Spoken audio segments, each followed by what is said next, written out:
Hi guys, I'm just going to show you how I wanted you to complete the quiz that you took today in class. I was a little disappointed with your grades on it. I did spend a lot of time in class showing you how to make these graphs. I was projecting and making them and pointed out all the different formatting things that were important. While I was doing that, I noticed many of you were opting to not pay attention and allow one person in your lab group to take care of the graph. Meanwhile, in my opinion, learning to use Excel, or in this case, Sheets, is probably one of the most valuable skills I can teach that will actually be useful to you in the future in college. So I'm going to make this video so that you guys can hopefully learn these skills that I think you need. Um, I'm considering allowing a potential retake for this quiz, but I'll have to decide tomorrow because I do feel like I did spend a lot of time explaining this, and I watched many people opt out of paying attention during that time. So it also seems a little ridiculous to give a retake when people just decided to think it wasn't as important as it is, and now everyone's so worried when the quiz grades didn't come in as well as they probably should have. So, anyway, we can discuss that tomorrow. But more importantly, I need you to make sure that you actually are able to make these graphs and format them in what I consider to be a professional scientific way, I should say. One thing I'd like you to note is Google updates a lot and changes things often. So I don't always know how to do the graphs, or they don't always come out perfect the first time I do them. And even I have to kind of click around until I get a graph that looks the way I need it to look and is formatted the way I need to format. I can't just say, like, oh, it did that for me. I always double check that it looks the way I'm expecting it to look. And if I don't have an expectation of what the graph looks like, I'm probably not totally in terms of understanding of my lab, right? So anyway, let's go ahead and get started here. For this first one, absorbance versus wavelength of iron 3 nitrate. So I'm just highlighting the two columns that I want to graph. I'm coming here to the chart button. I'm hitting it. I get a chart. That's not what I want my chart to look like, because as we discussed at length, we're never going to use a line chart in my class.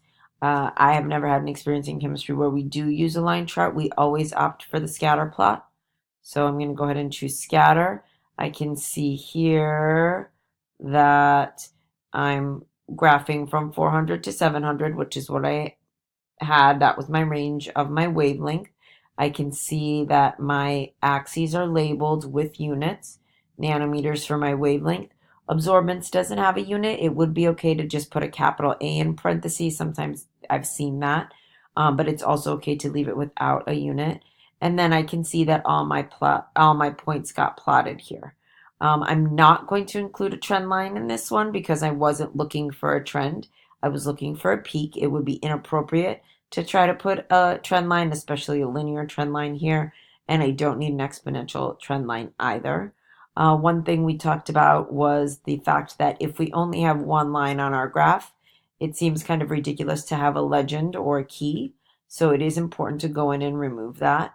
So I just go here to customize, I go to legend, under position I say none, and now that's gone. It widens my graph, makes it easier to read. I also don't think that this title is awesome. Absorbance versus wavelength is great. I would go ahead and just say wavelength of iron 3 nitrate, just to be a little bit more specific there. Okay, the last piece is I talked a lot about the importance of, and this is where many people lost points, moving the chart to its own sheet. Okay, so it shouldn't be laid on top of your data here. It should be moved to its own sheet here. This allows you to print a graph separately from your data, which is what you would normally do if you were printing your lab report. You would never print your graph on top of your data like that. So it's important to have it here. You could leave this as chart 1, or maybe you would do something like iron 3 nitrate graph. So that was the first graph. I'm just going to recap the things that I was looking for. Do you have a good title? Are your axes labeled? Are all the plots pointed? Not inline graph without a trend line, just the scatter plot. Did you remember to remove the legend? And very importantly, did you remember to move it to its own sheet? So that's what I was looking for there. Coming over to the copper 2 nitrate, I'm going to go ahead again, catch my data, hit this. Ooh, obviously I don't want a graph. That's a bar graph. Gonna come down and get to the scatter plot. That still doesn't look like what I want. I don't want two separate lines, one for concentration and one for absorbance. So I'm gonna just try clicking around until I figure it out. Oh, switching that didn't help.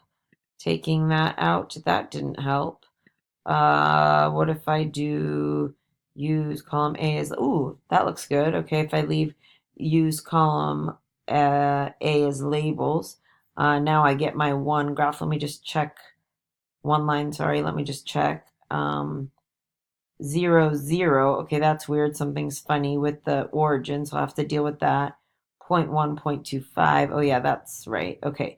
The rest of this looks pretty good. So I'm gonna have to deal with this origin thing because I don't know why my origin's not at 0, 0, but I obviously know that the graph should be at 0, 0. Let me try this horizontal axis.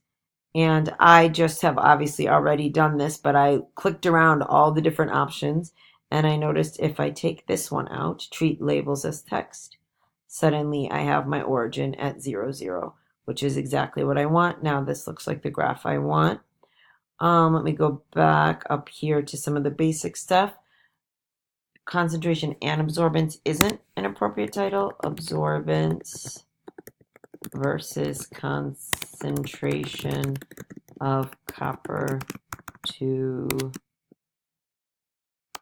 nitrate is a more appropriate title. Horizontal axis, concentration. I noticed many of you did not put a unit in. It needs to have a unit there.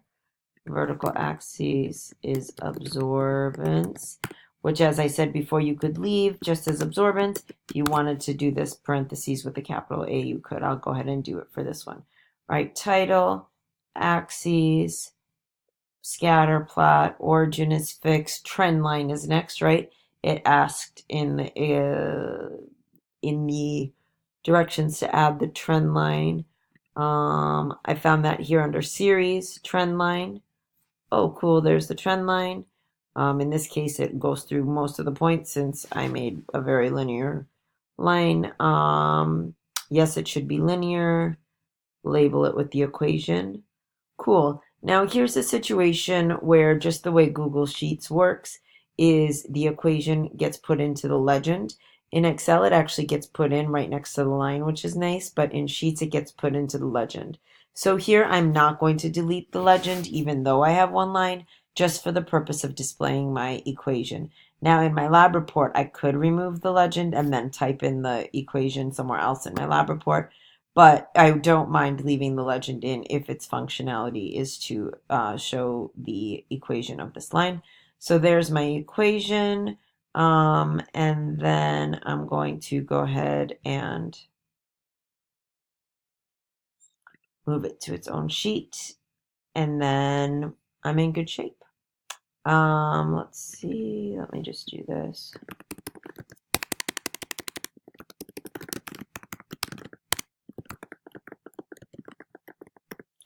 Okay, check everything. Title, axes, origin, trend line, equation. Everything looks good. And I'm done. Okay. So make sure that you guys learn these steps so that in the event we do a retake, you are not caught off guard the way you might have been today. All right. Bye.